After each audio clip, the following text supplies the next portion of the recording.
Hey y'all, thank you so much for tuning in with us today and helping raise some money for the Girls at Hope Orphanage. Just a reminder, the link to donate is in the chat. Erin, thank you for having me, and thank you to all the other fantastic poets who have read or are reading today. I am honored to be here. My name is Anika Pyle, and I'm just going to read one long poem. It's called How to Become a Butterfly. Life as a caterpillar is not so disappointing. Crawling, grubbing, grasping endlessly with many tiny legs. Clinging sturdily to sticks and trees, the treacherous journey to supper. The caterpillar, no stranger to the inevitable, sheds many of themselves to grow, transforming so even prior to their descent into the chrysalis. I remember distinctly only one caterpillar, Halloweeny, I called him. Black, orange, black and furry like some strange velvet. I plucked him from the cottonwood tree where I made my world as a girl and felt his sticky little limbs run across my dirt-washed palm. Additionally, caterpillars are born into a feast, consuming the very crib where they lay. They live to consume. They are consumers. When they are tired of this supremely oral fixation and have become fat and listless, plateaued and no longer satisfied with the despondent circling and relentless shedding, they let go. From 20 to 30, I held 20 jobs or more. There were some that seemed unique and most looked new but were mere iterations. I thought perhaps the newness would renew me. You see, I have been so mesmerized by pathways to renewal. This is why, for a time, I ate and ate and ate and expelled all I ate. And when I felt no newness, I ate less and less and less, and I saw newness appear, or others commented on my newness. And while I saw not enough and too much at the same time, there was some kind of power in the discipline of starvation. In the end, I looked new, but I was only empty. You see, caterpillars could remain so, but they would expire by the beak of some aching bird or beneath the sandal of some bothered, sunburned father, only having ever filled their belly but never their soul, trying the same old schemes to reach the pinnacle of themselves and remaining just grubs, bigger, more experienced, but grubs nonetheless. So it is quite fortunate that caterpillars possess the sacred knowledge that there is prodigious potential on the other side of surrender. Let go, they're always saying. It is the way. What is? The way is the way. The point of yoga is yoga.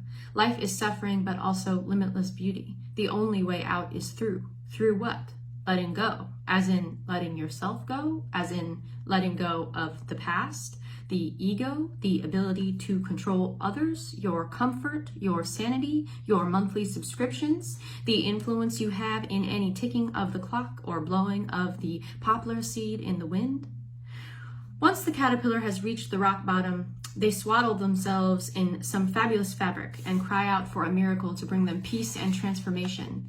Then some quiet knowing shepherds them through the liquefying of all familiarity, divorce, death, alcoholism. Incredibly, the caterpillar retains a set of cells, imaginal discs, that construct each tiny part of its butterfly body and butterfly mind, but only from the rich protein soup of catastrophic breakdown do these discs have the power to code for pulchritude. The enlightened have learned that suffering is the soup, the elixir, the potion. Matter is neither created nor destroyed, merely reimagined. Write 25 goals, choose the top 5. Everything else is a distraction. List 20 things you like to do. How can you do them more often? Wake up every day and name 3 things you're grateful for. Close your eyes and meditate on your one deepest desire. Call 5 people that you love and ask them about their day. Do 6 yoga poses for opening the heart.